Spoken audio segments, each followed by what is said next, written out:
Ya, kembali lagi bersama saya. Jadi kali ini kita tetap belajar tentang integrasi aplikasi dan kali ini kita akan spesifik bahas tentang integrasi di level aplikasi atau orang sebut sebagai API. Oke.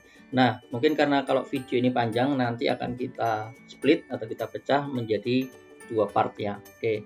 Kita saksikan bagian pertama ya.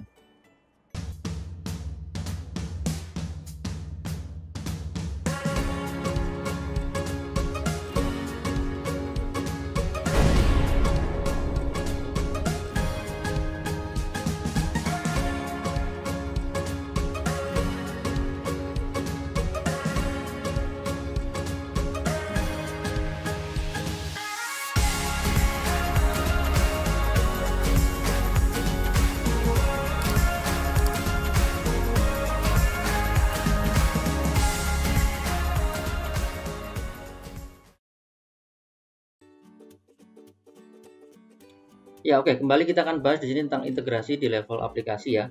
Jadi kalau kita review sebentar di video sebelumnya, sudah kita bahas pembagian atau klasifikasi ya, jenis-jenis integrasi, terutama di bagian metode ini ya. Jadi Anda ingat di sini ada 4 level ya, ada data, API, method, user interface ya.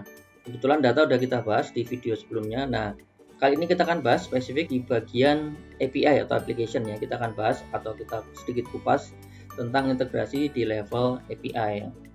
Nah, kemudian ini juga sama, kita akan sedikit review sedikit juga ini untuk memberikan gambaran ulang kepada Anda bagaimana integrasi di level aplikasi. Jadi seperti cerita sebelumnya bahwa ketika ada dua aplikasi yang berbeda dengan database yang berbeda, misalnya contoh ya, bahkan kemarin kalau dicontoh dengan programming language yang berbeda, di sini bagaimana mereka bisa berkomunikasi adalah menggunakan API ya. Gambaran singkatnya kan kemarin seperti ini ya. Jadi seolah-olah API ini mengambil atau menarik dari database, mungkin kalau bisa dilengkapi dengan proses bisnis di dalamnya atau mungkin dengan rule-rule-nya. Kemudian API yang sudah disiapkan ini akan dikonsum atau ditarik atau nanti kalau kita belajar istilahnya di-get ya, di-get. Nah, menggunakan API consumer di sini ya. Nah, kemudian di sini terserah nanti aplikasi HR tinggal menampilkan view only atau mungkin di sini bisa juga ada aktivitas untuk menyimpan kembali ke dalam database ya. Jadi kurang lebih ini gambaran flow integrasi di layer aplikasinya ya. Nah, sama sebaliknya di sini kemarin juga sudah kita gambarkan ya. Jika aplikasi produksi membutuhkan informasi dari aplikasi SDM, balikannya di sini aplikasi HR harus mau tidak mau membuat API-nya, dibuat API-nya. Artinya harus membuat API di mana nanti di sini juga sama ya. Jadi database-nya tinggal ditarik oleh API. Setelah ini sudah ready, API-nya akan dikonsum atau ditarik oleh atau di-get by application production-nya. Nah, terserah nanti di sini API di sini di consumer ini mau ditampilkan seperti biasa di view saja atau disimpan ke dalam database ya. Nah, kurang lebih ini sekali lagi ini gambaran tentang integrasi di layer aplikasi menggunakan API ya. Nah, kemudian di sini API itu adalah singkatan atau akronim dari Application Programming Interface ya.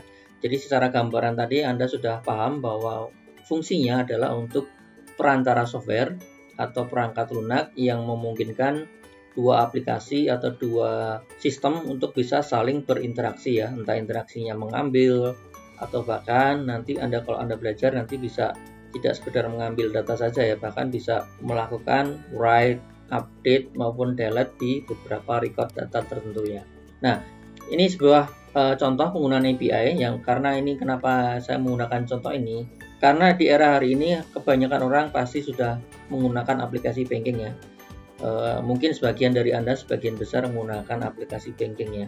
Contoh di sini mungkin saya sebutkan sebagai contoh adalah aplikasi Mandiri ya. Nah, seperti Anda tahu bahwa aplikasi Mandiri ini, Mandiri Banking, dia menyediakan API yang bisa diakses oleh berbagai platform ya. Kalau Anda gunakan atau Anda cek biasanya contoh di sini ya, Anda bisa mengakses aplikasi banking Anda dari website ya, dari browser Anda bisa, atau mungkin yang paling sering Anda mengakses menggunakan Android apps-nya misalnya ya. Atau bahkan kalau di sisinya user atau sisinya manajemen, nah kadang-kadang aplikasi ini bisa diakses dari desktop ya. Jadi ada aplikasi desktop yang bisa mengakses menggunakan API ini. Jadi komunikasi mereka adalah menggunakan API ini ya. Jadi meskipun berbeda platform, di sini Anda lihat di sini mereka kenapa bisa sama-sama mengakses fitur yang sama, karena di aplikasi Mandiri ini sudah disediakan semacam API, semacam akses atau API ya, semacam gateway yang bisa diakses sama baik program website maupun program Android app-nya untuk mengambil informasi atau melakukan proses yang sama. Oke, bahkan untuk hal yang lain seperti SMS ini juga untuk fitur-fitur yang versi lama untuk SMS kadang-kadang masih bisa disupport ya. Jadi harus ada konektivitas dan dihubungkan menggunakan API ya. Nah, kemudian satu hal lagi, kadang-kadang ketika Anda menggunakan aplikasi M-Banking atau aplikasi mobile banking atau internet banking, kadang-kadang Anda bisa melakukan pembayaran, kadang-kadang Anda bisa melakukan melihat tagihan dan sebagainya. Nah, sebenarnya di balik itu, di Mandirinya sendiri, kadang-kadang mereka juga sudah melakukan interkoneksi menggunakan API ya. Jadi kalau kita gambarkan di sini, nah kurang lebih seperti ini ya. Nah, contoh misalnya Anda bisa mengecek tagihan, termasuk tagihan PLN ya. Contoh tagihan PLN bisa Anda cek, kemudian bahkan Anda bisa bayar ya. Nah, ini kenapa bisa terjadi? Karena dari aplikasi Mandiri pun bisa memberikan atau akses API langsung ke PLN-nya. Atau misalnya di sini ada fitur juga, misalnya Anda pengen membayar pulsa atau membeli pulsa pasca bayar maupun prabayar ya. Jadi di sini juga sudah ada fiturnya. Nah, bagaimana aplikasi ini bisa terhubung? Ini sebenarnya sudah ada API atau sudah ada gateway yang menghubungkan dari aplikasi tersambung ke aplikasi yang existing ya, untuk kebutuhan-kebutuhan di luar Mandiri di sini ya.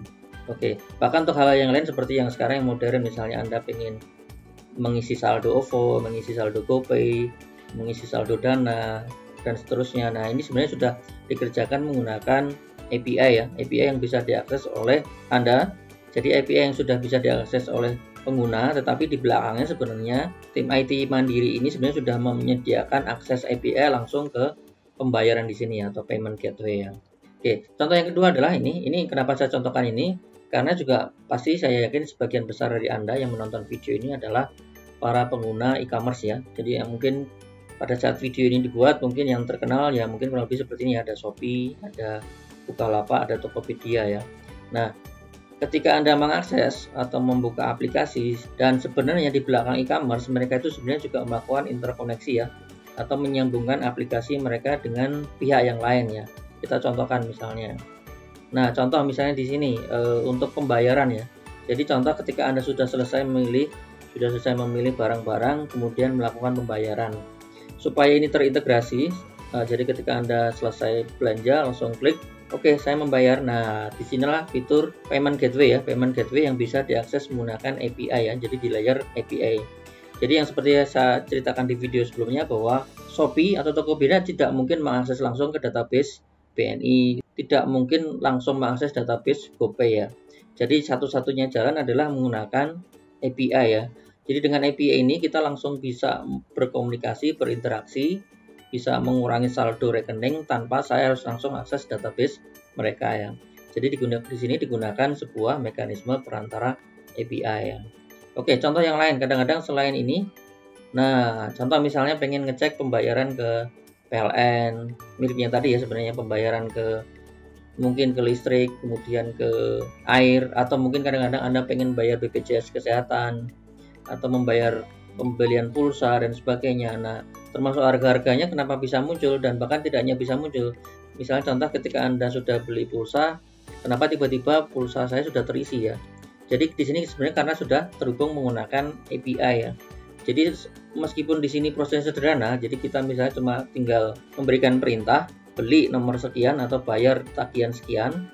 Nah, otomatis nanti di sistem yang mereka buat atau sistem yang bukan e-commerce buat ya, di sisi sini ya, otomatis mereka langsung update ya, misalnya contoh saldonya berkurang, atau pembayaran statusnya sudah terupdate, atau kalau pembelian pulsa otomatis pulsanya langsung terkirim atau tersending. Nah, di sini rule-rule atau proses-proses bisnis yang ada di dalam mereka itu sudah dikerjakan tanpa kita pusing ya.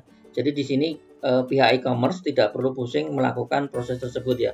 Jadi yang melakukan adalah pihak yang membuat API di sini. Nah, di sini kenapa ada API? Nah, ini sangat membantu sekali kan ya. Jadi komunikasi dari e-commerce ke pembayaran, e-commerce, ke tagihan dan sebagainya. Ini jadi benar-benar jadi dimudahkan. Oke, contoh yang lain mungkin menggunakan e-commerce. Salah satunya mungkin yang Anda rasakan adalah ketika memilih jasa ekspedisinya ya, atau pengirimannya ya. Jadi di situ juga Anda bisa milih misalnya apakah menggunakan yang paling murah atau misalnya menggunakan yang agak mahal tapi terjamin misalnya ya. Ini kan dikembalikan ke user kan. Maka kalau Anda lihat ketika Anda beli di e-commerce ada pilihan nih, pilihannya mau pakai yang mana ya. Nah, di sini kenapa ini bisa terjadi ya? Karena di sini sudah ada komunikasi ya. Bahkan di situ ketika Anda memilih e-commerce nanti akan muncul harganya ya. Misalnya dari Bandung ke Jakarta harganya 12.000 misalnya. Nah, kenapa bisa muncul angka 12.000? Karena di sini sudah ada mekanisme penggunaan API ya. API-nya nanti bisa Anda lihat, misalnya contoh API-nya bisa hanya cek harga dulu, cek biaya. Ketika cek biaya sudah, misalnya tinggal melakukan deal atau melakukan operasi apa misalnya, bahwa kita akan menggunakan fiturnya JNE misalnya ya. Nah, di sini terjadi komunikasi atau terjadi interaksi antara aplikasi e-commerce dengan pihak-pihak yang lainnya. Jadi seperti contoh di sini kita akan lihat bahwa e-commerce ini bisa mengakses payment, bisa mengakses tagihan, bisa mengakses pihak yang lain. Bahkan e-commerce yang canggih misalnya bisa juga misalnya sampai pesan hotel dan sebagainya juga bisa ya. Bagaimana mereka bisa melakukan itu? Ya karena mereka sudah menyediakan API yang dimana masing-masing pihak sudah sepakat ya bahwa cara berkomunikasinya menggunakan API itu. Dan salah satu kelebihan menggunakan API ini bahwa mereka tidak langsung mengakses database ya. Jadi mereka hanya menggunakan atau digunakan API ini benar-benar di layer aplikasi ya. Jadi kita nggak perlu tahu database, harus tahu proses bisnis yang tadi saya sampaikan. Misalnya harus mengirim pulsa atau harus membayarkan sesuatu, mengurangi saldo dan sebagainya, itu sudah dikerjakan pihak yang menyediakan API ya. Jadi disampaikan di sini bahwa API ini sebenarnya seolah-olah membuka peluang bisnis baru ya. Dengan adanya API semacam ini, orang-orang akan tercetus ide-ide untuk membuat aplikasi-aplikasi baru ya. Misalnya aplikasi sistem online yang sudah terintegrasi payment misalnya ya. Atau aplikasi online apapun yang terintegrasi dengan ekspedisi ya misalnya ya. Ya apapun ya, artinya Anda sudah bisa membuat sendiri misalnya. Contoh membuat sendiri aplikasi-aplikasi yang bisa terintegrasi dengan berbagai hal ya. Ya, oke. Di sini ada gambaran sedikit ya bahwa saya mau melihatkan di sini sedikit ya bahwa API ini semacam gateway ya di sini ya, semacam gateway di mana kita sebenarnya tidak langsung akses database mereka ya. Bahkan di sini bisnis logiknya pun sudah ditempelkan di sini ya. Tadi contoh bisnis logik tadi ya, contoh mengurangi saldo atau menambahkan pulsa dan sebagainya, itu sebenarnya sudah dikerjakan di level API-nya. Jadi seolah-olah di sini kita atau user atau aplikasi yang sebagai counterpart-nya itu hanya memberi perintah saja ya, memberi perintah atau memberikan request. API ini yang mengerjakan dan kemudian dieksekusi sebagai database yang nantinya terintegrasi ya, artinya perubahan data-datanya akan terintegrasi ya. Jadi contoh misalnya tadi pengurangan saldo misalnya ya, karena ada pembelian di sini, kemudian ini saldo saya berkurang. Nanti ketika saya cek dengan aplikasi yang lain, misalnya pakai mobile banking, harusnya saldo saya juga berkurang dong. Jangan sampai tidak terintegrasi ya. Jadi jangan sampai tidak konsisten, tidak sinkron. Saya membeli pakai aplikasi e-commerce, dompet saldo saya di sini berkurang, tapi ketika dicek di m-banking tidak berkurang. Nah, ini yang sangat aneh ya. Jadi jangan sampai itu terjadi. Nah, gunanya API kurang lebih seperti itu ya. Kurang lebih memastikan atau menjamin bahwa semua proses atau semua data di sini harus terintegrasi ya, dan datanya akan selalu sinkron dan selalu up to date ya. Nah, kurang lebih seperti itu. Dan kemudian di sini ada gambaran ya. Di sini ada gambaran bahwa penggunaan API ini memungkinkan kita mengakses menggunakan berbagai platform atau bahkan menggunakan berbagai browser yang berbeda ya.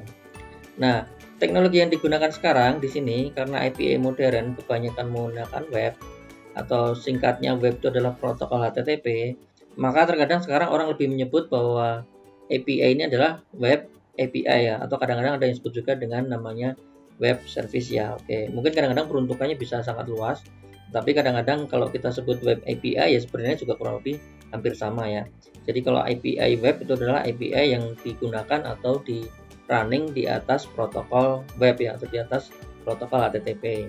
Jadi kelebihannya kenapa protokol HTTP ya, lihat Anda gambar di sini ya. bisa diakses menggunakan berbagai browser, bisa diakses menggunakan berbagai mobile device ya. Itu kelebihannya ya. Kalau tidak menggunakan web gimana? Ya mungkin bisa jadi tidak bisa diakses secara multi platform seperti ini ya. Nah, di sini kita akan masuk jenis-jenis API. Jadi nanti akan kita lihat beberapa jenis API dalam berbagai sudut pandang yang berbeda ya. Oke, mari kita lihat ya. Nah, kita lihat yang pertama, jenis-jenis API berdasarkan ownership atau tingkat kepemilikan. Yang pertama ya, kan kita lihat ya. Ada yang namanya Open API ya, atau API terbuka ya. Jadi sifatnya API ini adalah API yang tersedia untuk umum. Biasanya banyak ya, bisa digunakan untuk API authentication. Contoh misalnya kalau Anda lihat kenapa sekarang banyak aplikasi yang loginnya menggunakan email misalnya atau menggunakan Gmail ya, contoh itu. Karena sebenarnya si Google sudah menyediakan API seperti itu ya. Oke. Nah, makanya mungkin ini disebut sebagai API public, kurang lebih seperti itu ya. Jadi siapapun boleh menggunakan atau boleh mengaksesnya tanpa harus menggunakan kontrak-kontrak tertentu yang rumit ya sebenarnya ya. Oke. Yang kedua adalah istilahnya adalah partner API ya. Jadi partner API di mana sebenarnya API ini hanya bisa diakses atau boleh dibilang boleh diakses ketika kita sudah berpartner ya. Oke. Ketika itu sudah berpartner dengan pihak yang menyediakan API tersebut. Jadi di sini akan diberikan hak atau lisensi khusus untuk mengakses API jenis ini ya. Karena sebenarnya basically ini API yang tidak tersedia untuk umum ya. Mungkin sebenarnya dia memberikan secara umum, tetapi ketika Anda mengakses tidak akan bisa, tidak akan mengembalikan ya. Ketika Anda request, ketika tidak ada perjanjian ya tidak akan mengembalikan sesuatu ya. Oke. Biasanya API semacam ini nanti ada kontekstualnya, biasanya berbayar ya. Jadi karena ada partnership, jadi API ini biasanya berbayar. Contohnya yang paling gampang ya tadi ya, API untuk payment gateway ya, untuk pembayaran tadi ya. Jadi meskipun itu Anda menggunakan API, tapi sebenarnya di balik itu sudah ada perjanjian terlebih dahulu ya. Contoh misalnya tadi Bukalapak atau Tokopedia perjanjian dengan penyedia API payment gateway tertentu ya. Nah, dengan perjanjian tertentu sebenarnya mereka sudah ada term and condition ya. Misalnya pembayarannya gimana, atau saling ngecasnya gimana dan sebagainya. Apakah dihitung per transaksi atau bagaimana. Nah, itu kurang lebih sudah diatur antar kedua belah pihak itu. Oke. Makanya ketika Anda menggunakan payment gateway itu tidak boleh sembarangan ya. Anda harus deal dulu terhadap mereka. Ketika mereka sudah menyetujui, baru mungkin kita baru dikasih hak aksesnya ya. Oke, kemudian yang ketiga adalah internal API. Internal API ini mungkin lebih rendah lagi ya posisinya ya. Jadi ini API yang dikembangkan oleh perusahaan secara internal ya, untuk keperluan internal mereka sendiri ya. Jadi mungkin mereka mengembangkan API ini untuk keperluan internal, yang akses juga mereka sendiri ya. Jadi sehingga di sini contoh misalnya ya, perusahaan Astra Group misalnya membuat API internal supaya semua cabang bisa mengakses atau semua bagian departemen bisa mengakses menggunakan API internal tersebut. Oke. Kemudian yang keempat adalah composite. Composite itu gabungan ya, adalah gabungan beberapa layanan. Mungkin ini tipenya adalah bisa open, bisa partnership, bisa internal, tapi yang bisa di combine ya. Oke, jadi ini contoh berdasarkan ownership ya. Oke, kita contoh ya, contoh API yang public API dulu ya. Contoh yang paling sering adalah Google API ya, atau mungkin nanti contoh lagi misalnya Facebook juga bisa ya. Ya, contoh API yang sudah ada banyak sekarang dan bisa Anda coba adalah Google API ya. Jadi ini API yang memungkinkan Anda untuk menghubungkan kode Anda. Contoh misalnya Google Map API ya. Oke, saya contohkan di sini ya. Nah, di sini sebenarnya ada banyak fitur ya. Google API sendiri memberikan banyak fitur, misalnya contoh apakah saya bisa mengakses Google Map-nya. Contoh misalnya saya bisa mengakses nanti ke tadi ya Google Authentication ya.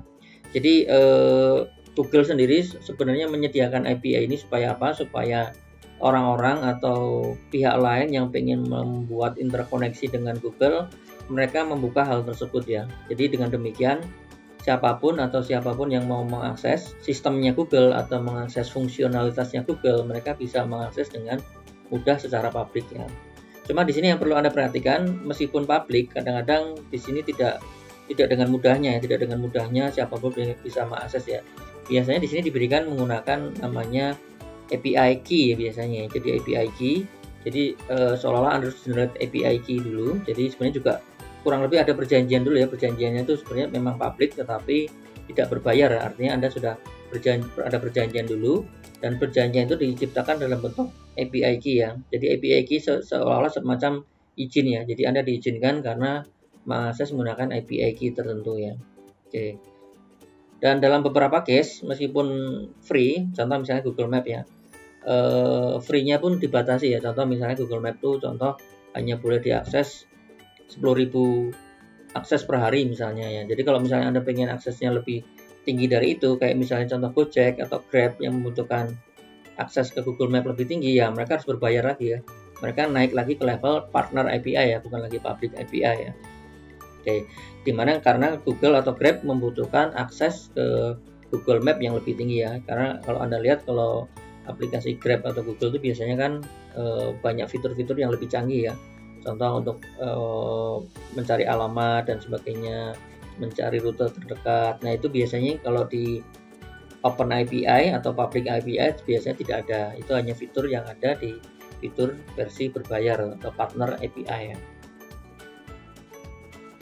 Nah, contoh API partner API yang tadi saya sebutkan itu adalah ini ya. Ini adalah payment gateway ya. Jadi artinya contoh misalnya tadi contoh ini ada aplikasinya tadi bisa Tokopedia, bisa Bukalapak, bisa Shopee. Nah, sebenarnya mereka ini tidak langsung akses ke sini ya.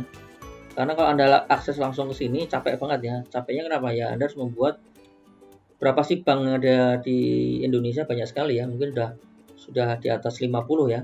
Atau misalnya berapa sih penyedia uang digital, OVO, GoPay dan sebagainya kan banyak sekali kan. Nah, supaya mereka nggak pusing, sebenarnya sudah ada third party atau pihak ketiga yang melakukan atau menginterkoneksikan terhadap semua bank atau semua yang bisa menyediakan pembayarannya. Jadi sebenarnya aplikasi ini akan mengakses ke API payment gateway ya. Contoh payment gateway nanti ada ya sebenarnya. Nah, di mana payment gateway pun sebenarnya dia tidak serta-merta langsung akses ya. Dia juga sama sebenarnya ya. Nah, di sini mereka sebenarnya disediakan API lagi. Jadi Bank BNI menyediakan API, Bank Mandiri menyediakan API. Jadi sebenarnya kerjasamanya juga payment gateway ini sudah kerjasama dulu sama mereka ya. Sudah ada kerjasama. Oke, contohnya adalah ini ya, payment gateway Mitran misalnya ya. Ini contoh payment gateway ya.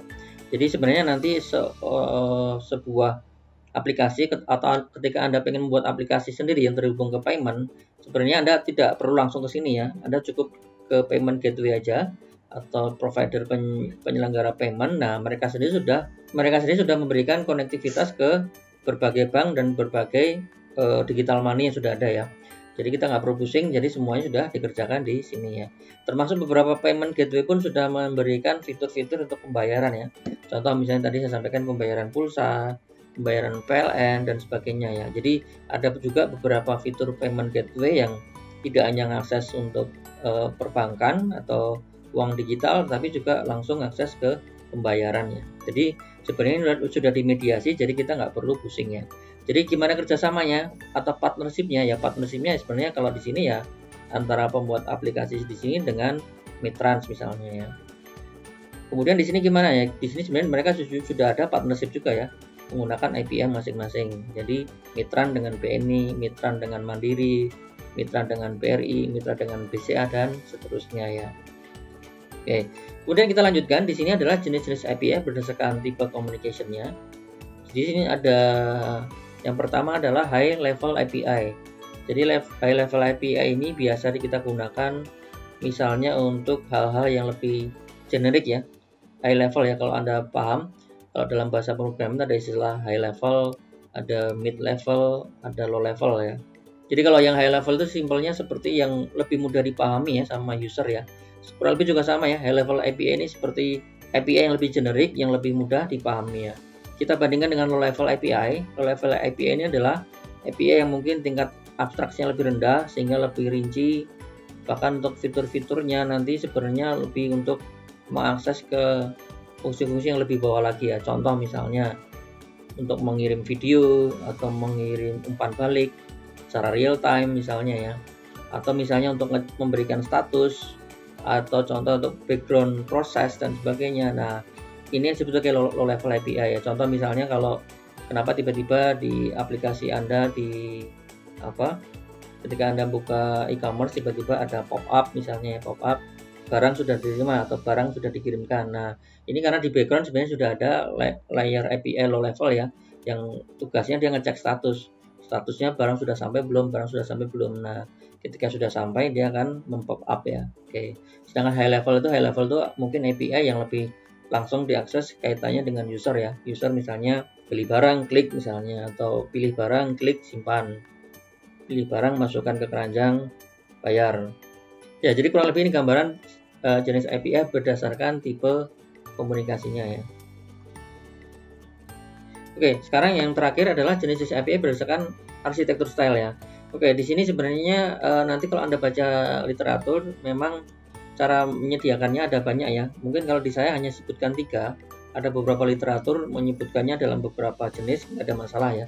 Di sini saya sebutkan secara 3 aja ya. Jadi yang pertama adalah SOAP kayak sabun ya, Simple Object Access Protocol. Kemudian yang kedua adalah REST, Representational State Transfer, dan yang ketiga adalah RPC, Remote Procedure Call ya. Nah, di saya akan bahas 3 hal ini, 1, 2, 3 ini. Meskipun nanti kalau di beberapa literatur atau referensi mungkin ada juga sudut pandang yang lain. Misalnya contoh RPC dipecah dalam beberapa jenis ya, ada XML RPC, ada JSON RPC, dan seterusnya ya. Oke. Nah, dalam konteks ini sebenarnya ada istilah arsitektur style, ada juga nanti ada konsep yang namanya protokol ya. Jadi kurang lebih ini akan membahas bagaimana IP itu bekerja, protokol yang digunakan, atau gaya arsitekturnya, gaya cara mengaksesnya. Nah, inilah yang membedakan API satu dengan API yang lain ya. Dan ini yang menarik yang mungkin akan kita bahas lebih dalam di video selanjutnya ya. Ya, jadi demikian dulu video part pertama tentang integrasi di level API. Jadi mungkin Anda sudah terbayang ya bahwa integrasi di level API ini kurang lebih akan banyak membantu untuk menghubungkan beberapa aplikasi atau beberapa sistem sehingga saling berkomunikasi dengan lebih mudah. Oke, di video dan penjelasan tadi juga sudah dijelaskan bagaimana API itu seperti seolah-olah meng-create peluang baru ya, atau bisnis-bisnis baru ya. Karena dengan demikian orang bisa dengan mudah mengakses Open API apapun ya, bisa mengakses Open API atau bahkan bisa mengakses partner API seperti payment gateway tadi. Jadi dengan demikian kita bisa membuat berbagai macam aplikasi tanpa kita kepusingan ya, tanpa kita pusing memikirkan pembayaran, tanpa kita pusing memikirkan tentang cara pengiriman barang dan sebagainya. Jadi dengan penyediaan API yang semakin terbuka ini mendorong orang untuk membangun aplikasi yang makin beragam ya. Oke, terima kasih. Demikian dulu video part pertama. Nanti kita sambung lagi di video selanjutnya ya. Oke.